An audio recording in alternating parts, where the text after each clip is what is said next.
আসসালামু আলাইকুম। সবাইকে নতুন বছরের শুভেচ্ছা জানিয়ে শুরু করছি। আমি আজকে মিক্সড ভেজিটেবল চিলি চিকেন তৈরি করেছি। শীতের যে কোনো সবজি দিয়ে আপনারা এই চিলি চিকেনটা তৈরি করে নিতে পারেন। অসম্ভব মজা, পোলাও বা রুটি পরোটার সাথে খাওয়া যায়। চিকেন নিয়েছি কিছু, ছোট করে এরকম কেটে নিয়েছি। কিছু সবজি নিয়েছি, পেঁয়াজ কুলি, গাজর পাতলা পাতলা করে কেটে নিয়েছি, কাঁচামরিচ, পেঁয়াজ, টমেটো আর চিলি ফ্লেক্স নিয়েছি। চিকেনে আমি ভিনেগার, আদা রসুন পেস্ট, লাল মরিচের গুঁড়া,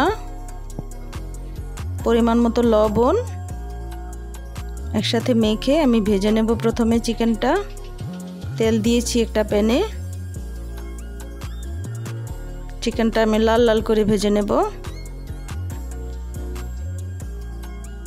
ভাজা হয়ে গেছে, উঠিয়ে নিচ্ছি।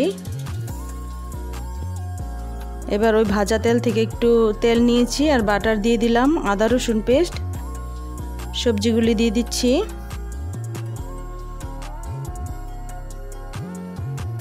আপনার হাতের কাছে যে সবজি আছে দুই একটা সবজি দিয়ে এই চিলি চিকেনটা তৈরি করে নিতে পারেন।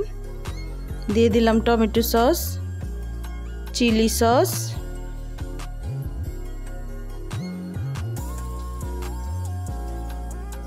সয়া সস,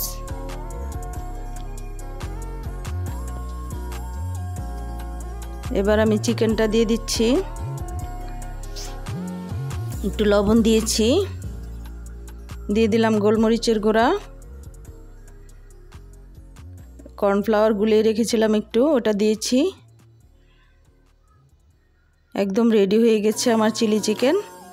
আমার রেসিপি ভালো লাগলে আমাকে সাপোর্ট করবেন, লাইক কমেন্ট করে আর সাবস্ক্রাইব করবেন। ধন্যবাদ সবাইকে। আল্লাহ হাফেজ।